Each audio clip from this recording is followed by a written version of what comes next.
लाल के बिया पकली दीवानी महाकाल के बिया।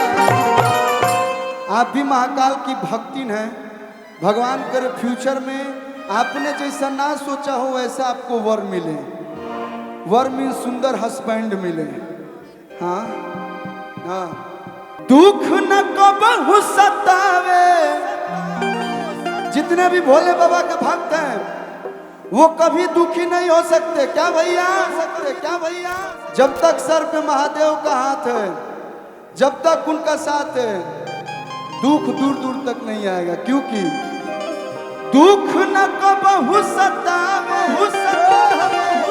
पास आवे न कवनो गम। बम बम बम बम बम बम बम बम बम बम बम बम बम बम बम। भोले बाबा के दीवाना रहे बम बम बम। भोले बाबा के दीवाना रहे बम बम बम। भोले बाबा के दीवाना रहे बम बम बम।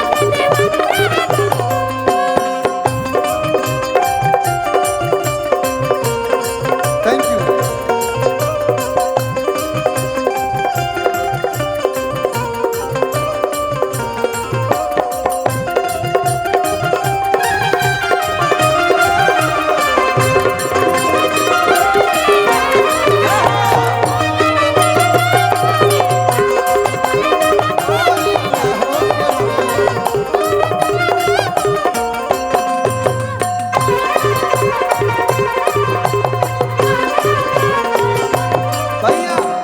हम कब से गा रहे हैं, आप लोग ताली बजा के साथ दे रहे हैं, लेकिन थोड़ा बहुत आप लोग को भी गाना पड़ेगा। गाते हैं ना आप लोग? ज्यादा नहीं गाना है, बस बम बम बम 3 बार बोल देना है। दुख न कबहु सतावे, पास आवे न कवनो गम। बम बम बम बम बम बम बम। हेलो, पेमेंट मिल जाएगा आप लोग को। 500 एक्स्ट्रा दूंगा मैं। हाँ 2 मिनट रुक जाओ। चढ़ के बजाना वहाँ जहाँ बजाने का होता है बजाते नहीं। यहाँ नहीं बजाना है तो इतना मतलब एक्टिव हो। बम बम बम बम बम बम बम। ई का बम बम बम बम ई बक। भोजपुरिया भैया जहाँ भी हम जाना तनी कि आप लोग पैदल चल के आइल बने, लोग थाकल हो खब लोग, लेकिन थकला में भी चारों तरफ से आवाज आवे के चाहिए। और जे ब्रिज के नीचे छुपल है बारिश से, आप लोग भी वजह से बोली लोग बम बम बम बम बम बम बम बम बम बम बम। वाह, आप लोग से ज्यादा तो हमार माई बहन चाची लोग बोला था लोग। आए सुनाई लेना है ना से भैया बम बम बम बम बम बम। वाह जियो, वाह जियो भैया। भैया है ना से बम बम बम बम बम बम बम बम बम। Love you, love you, I love you, love you. कहेंगे बा बम बम बम बम बम बम। भोले बाबा के दीवाना रहे बम बम। भोले बाबा के दीवाना रहे बम बम। भोले बाबा के दीवाना रहे बम बम बम।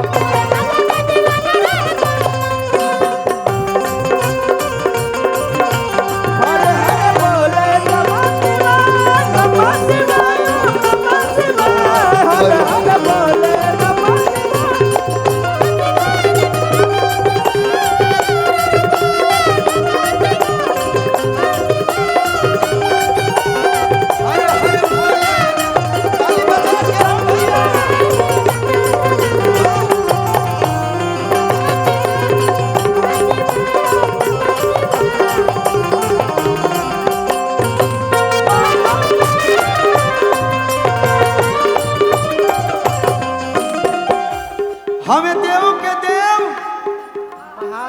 हमें देव के देव। देखी बाबा इतना दानी हमें, इतना एगो भक्त पूजा कैला ओकरा के बर दे दिले कि जेकरा पर तू हाथ रखबे वो भस्म हो जाए। बताई ऐसा क्यों देला, वरदान देला? इहे बाबा दे सकत रहे। सोना के लंका रावण के दे देनी बाबा तन मनी हनियो ताक दीना। हम अंबानी नहीं बनल चाहत, लेकिन सूटू भैया के प्यार आशीर्वाद आजीवन पावल चाहते। तनी मनी बस ताकत एक बार जोरदार ताली हमारा सूटू भैया खातिर बजा दें आप लोग। भाभी जी इतनी अच्छी हैं तो ही तो ये इतने खुश हैं। लोग कहेला ब्याह बाद जो हस्बैंड लोग होते हैं बहुत उदास हो जाते हैं। सूटू भैया और हम इसके मिसाल हैं। मेरा 1.5 साल, उनका का जाने कितना साल हो गया, अभी भी मुस्कुराहट बरकरार है। भगवान को रसरुआ दोनों लोग में ऐसे ही खुशी बरकरार रहो। जोरदार ताली भैया भाभी के लिए बजा दीजिए फिर से आशीर्वाद के रूप में। हाँ, अब आपका हम एगो फोटो खींच के अपने मोबाइल में रखे रहेंगे, आपसे मोटिवेशन मिलते रहेगा।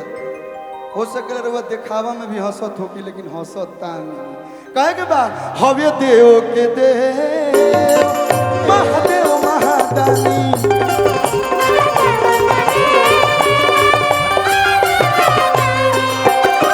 दिल भूखे कौन और प्यासे को पानी।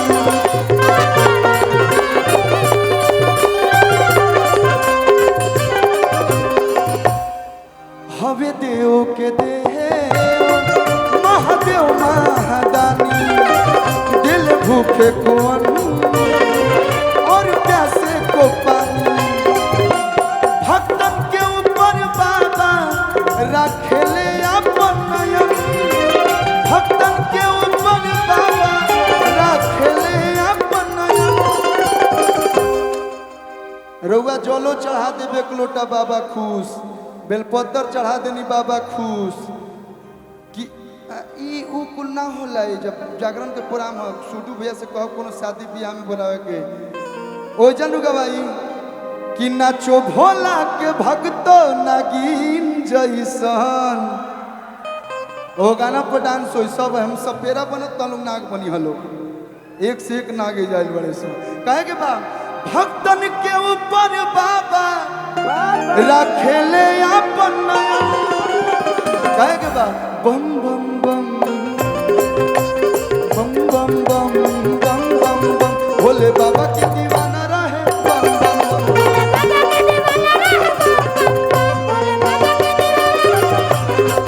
भोले बाबा के दीवाना, भोले बाबा के दीवाना, भोले बाबा के दीवाना। बोल बम बोल बम बोल बम। देखी नाम अरविंद अकेला है तो एकरा मतलब ना कि अकेला ही हम गाई। अनुपमा जी के भी बोलाई ना भैया। एक बार जोरदार ताली चारों तरफ से बजा दी लोग। भैया भैया भैया भैया